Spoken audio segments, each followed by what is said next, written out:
Bonjour, alors bienvenue à la deuxième capsule sur la sélection et l'évaluation de modèles. La première capsule, dans la dernière section qu'on a vue là, sur la sélection et l'évaluation de modèles, on a discuté de ces idées-là, mais d'une façon assez théorique. Et puis, l'objectif de la première capsule, c'était surtout de vous sensibiliser à l'idée d'utiliser toujours un échantillon d'entraînement pour créer vos modèles, un échantillon de validation pour sélectionner vos modèles et un échantillon de test pour évaluer la performance finale de vos modèles.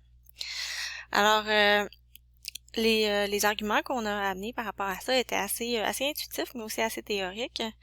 Ce qu'on va voir dans ce module-ci, c'est plutôt, c'est beaucoup plus pratique, donc c'est beaucoup plus sur quoi on se base pour évaluer la qualité du modèle. Donc, vous allez voir, là, c'est vraiment plus pratique comme façon d'aborder la question.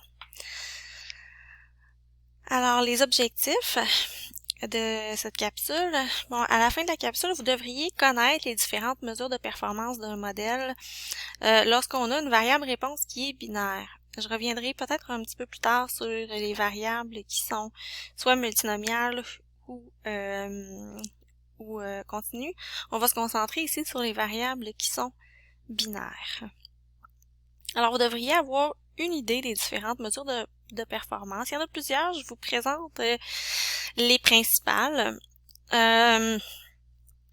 Vous devrez être en mesure d'interpréter ces mesures de performance. Donc, vous allez voir que les calculs qu'on a à faire dans ce module-ci, c'est des calculs qui sont très faciles. On va faire des sommes, puis des divisions, des proportions.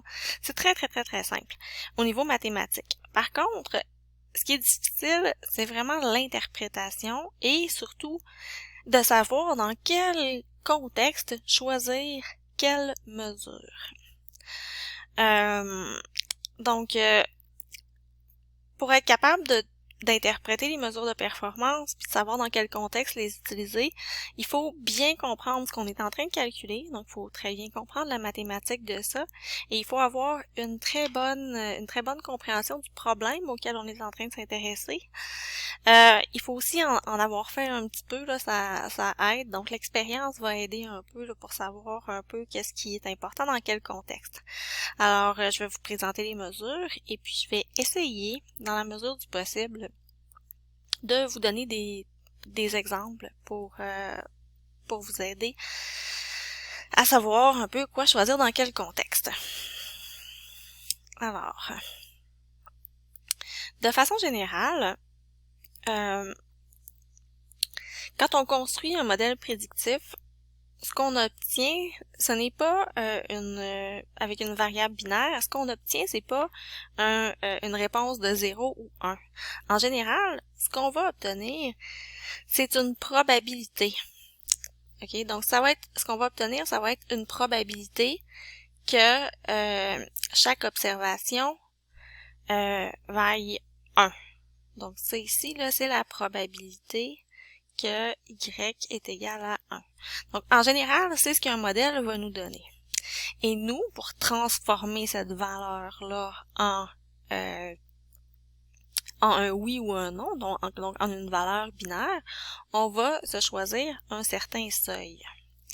En général, on va choisir un seuil de 0,5. Donc, ce qu'on va se dire, c'est que si la probabilité qu'une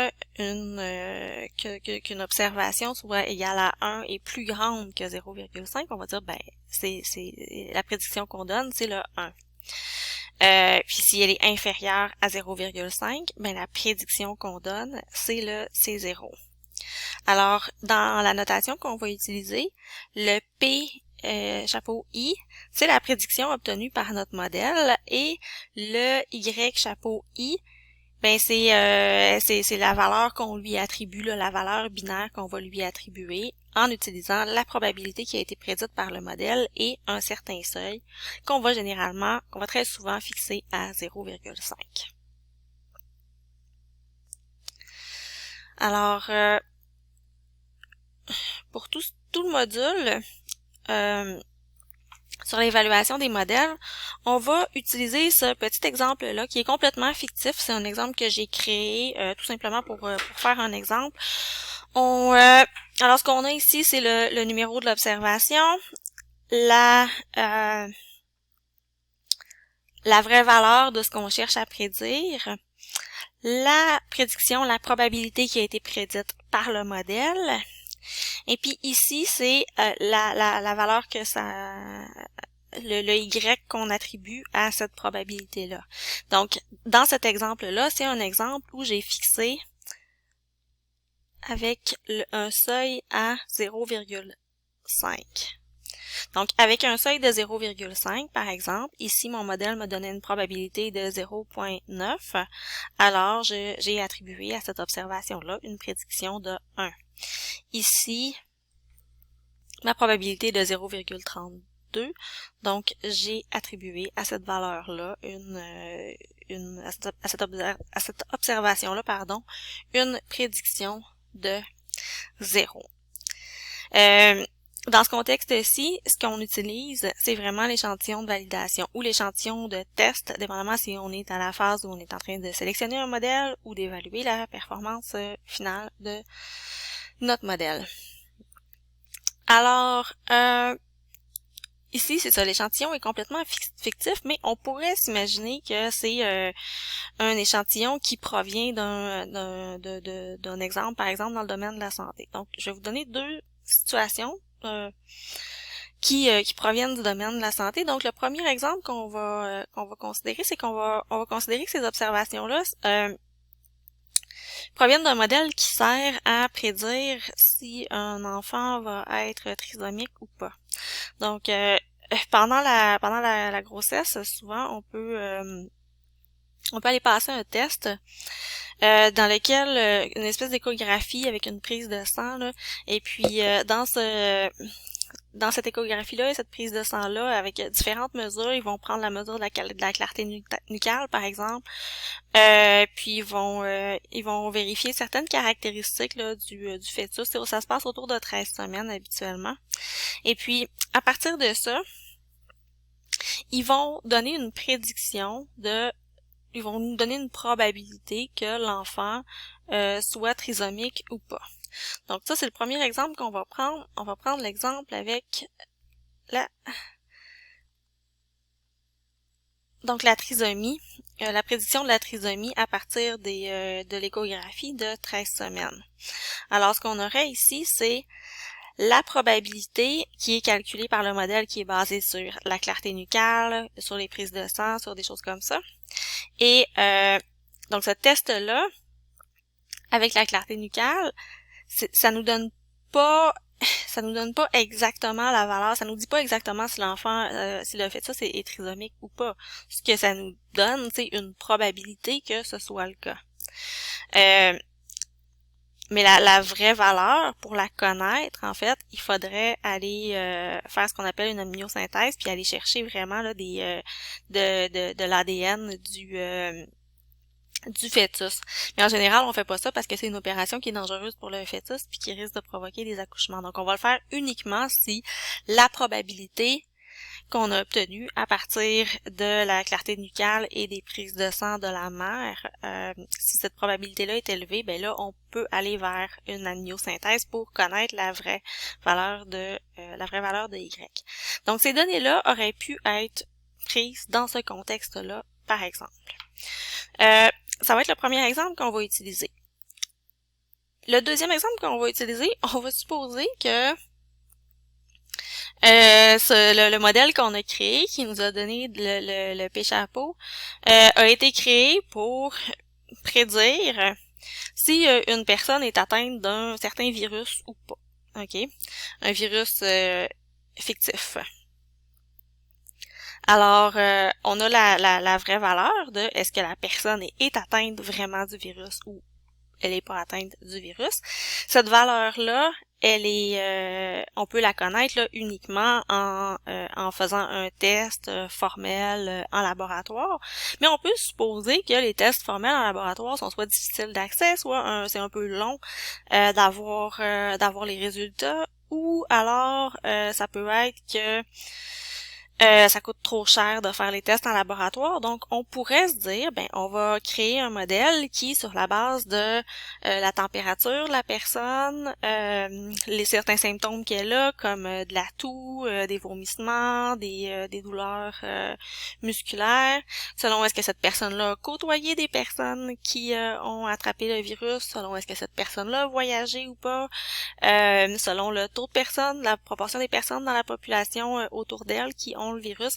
Bref, on pourrait développer un modèle qui nous permettrait de prédire est-ce que cette personne-là a le virus ou pas. Donc, c'est pas un test formel, c'est un modèle qui nous permettrait de cibler, par exemple, les personnes avec la plus haute probabilité d'avoir le virus. Donc, on va supposer ces deux exemples-là tout le long, ces deux différents contextes-là, puis on va regarder comment on peut interpréter les mesures de performance en fonction de ces deux éléments-là, puis on va voir que certaines mesures de performance sont plus importantes dans certains contextes que d'autres. Alors, la plupart des mesures qu'on va étudier se basent sur la matrice de confusion.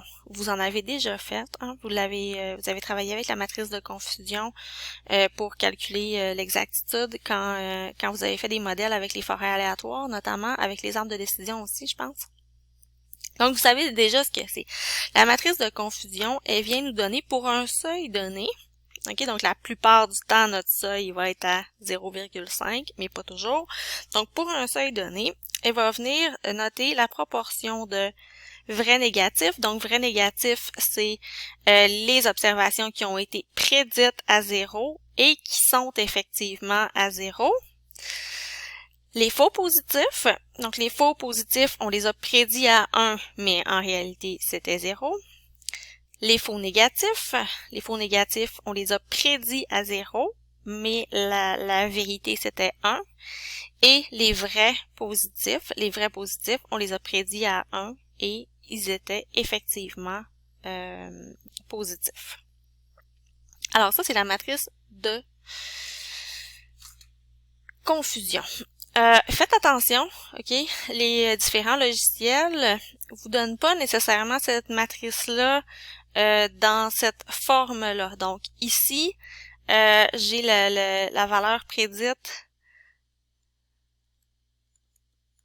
comme en tête de mes colonnes et j'ai la vraie valeur,